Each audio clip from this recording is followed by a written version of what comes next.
Assalamualaikum warahmatullahi wabarakatuh. Sebelumnya kita pada hari ini akan membahas mata kuliah rangkaian listrik pada bagian pertama. Nah, hal-hal yang perlu kita pelajari untuk bagian pokok mendasar dari rangkaian listrik itu sendiri yaitu konsep rangkaian listrik. Nah, di sini bisa terlihat kita akan membahas tentang satuan dasar standar Indonesia. Di sini terdapat besaran dasar yang digunakan di Indonesia yaitu kayak panjang, di mana nama besaran tersebut itu meter, nama satuannya itu meter, dengan simbol M, massa itu kilogram, dengan simbol kg, dan seterusnya, dan seterusnya. Untuk kita lebih lanjut tentang rangkaian listrik, kita harus tahu mengenai pengertian rangkaian listrik itu sendiri. Untuk rangkaian listrik itu adalah suatu komponen, kumpulan elemen atau komponen yang saling dihubungkan dengan cara tertentu dan paling sedikit mempunyai satu lintasan tertutup. Apa itu maksudnya?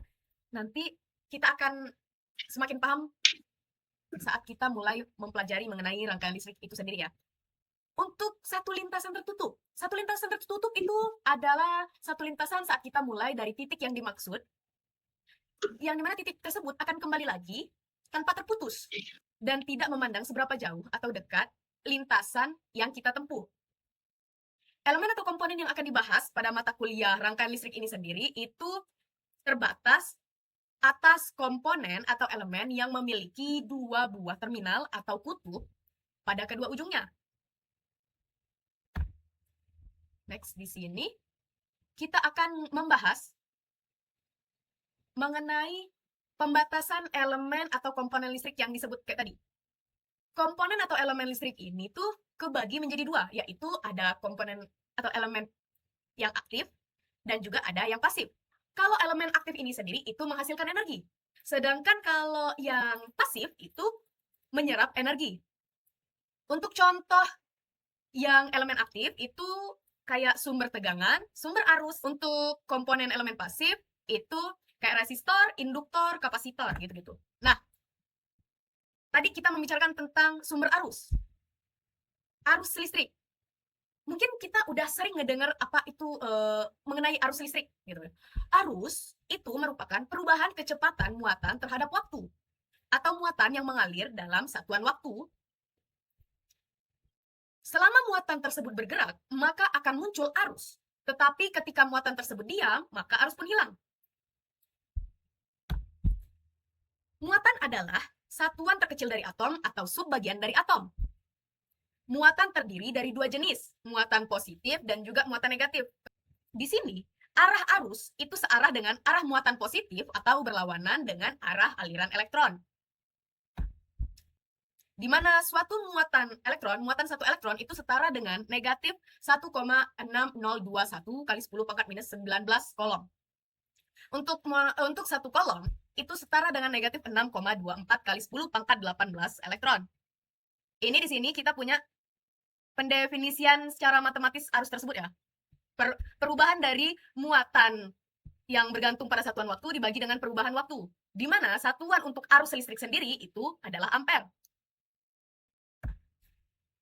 Ada dua macam arus. Ada arus yang disebut sebagai arus DC dan juga arus AC. Untuk arus DC sendiri, itu kepanjangannya adalah direct current atau disebut dengan arus searah. Arus DC searah ini punya nilai tetap atau konstan. Bisa dilihat ya dari grafiknya ini, dia konstan gitu terhadap satuan waktu. Nah, untuk arus yang kedua atau arus yang disebut sebagai arus AC atau kepanjangannya adalah alternating current, itu adalah arus yang mempunyai nilai berubah terhadap satuan waktu. Arus AC itu sinusoidal. Nah, next. Tadi kita udah ngebahas tentang arus, sekarang kita akan ngebahas tentang tegangan. Tegangan itu adalah kerja yang dilakukan untuk menggerakkan satu muatan pada elemen atau komponen dari satu terminal atau satu kutub ke terminal atau kutub lainnya. Tegangan ini sendiri lebih erat kaitannya dengan energi yang dikeluarkan. Nah, bisa dilihat ya gambarnya.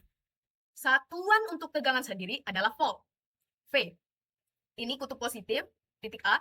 Di kutub negatif kita punya titik B ya.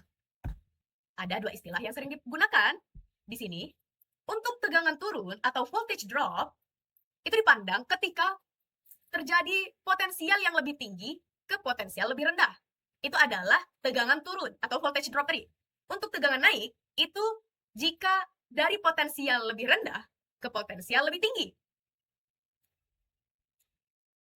Jadi, jika ada beda potensial dari titik A ke titik B, itu bisa kita tentukan. Itu tuh adalah voltage drop atau voltage rise. Nah, di sini kita kalau ngebahas tentang rangkaian listrik, kita juga akan membahas mengenai energi.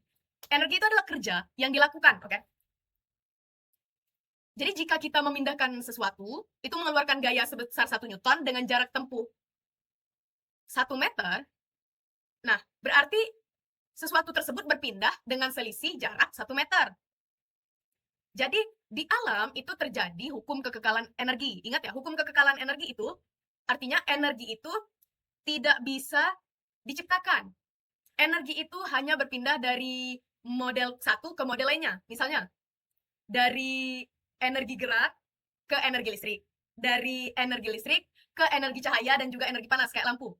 Lampu itu punya menggunakan hukum kekekalan energi. Misalnya dari listrik ke cahaya kan.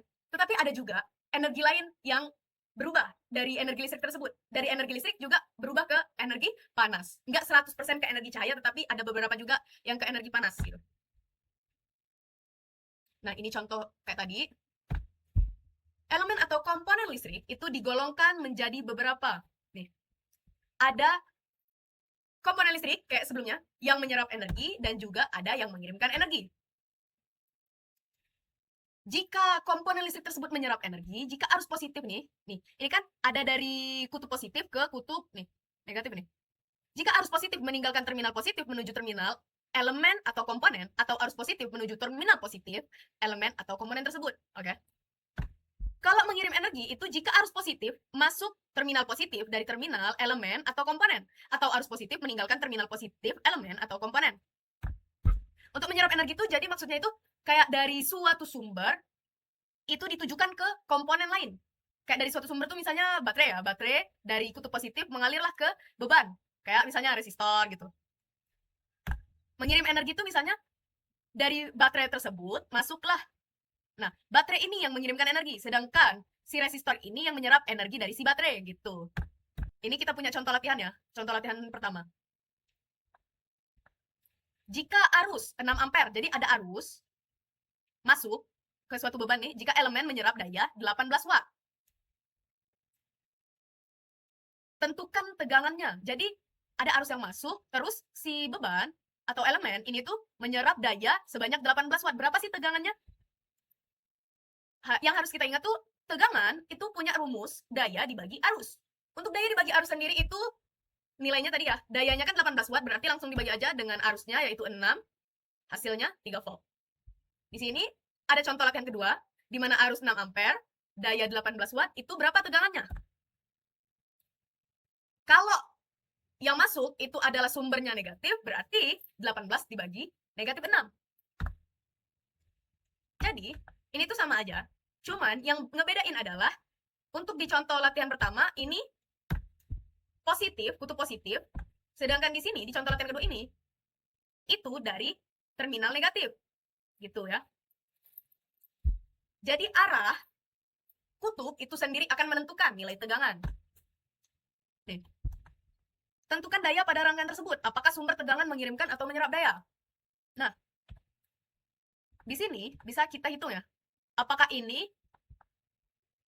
menyerap atau mengirimkan daya? Kalau tadi itu kan kita terus-terusan mengirimkan daya. Tetapi kalau di sini, karena ini adalah sumber yang mengirimkan ke beban, berarti ini mengirimkan daya. Karena kita punya tegangan dan juga punya arus, bukan punya dayanya ya.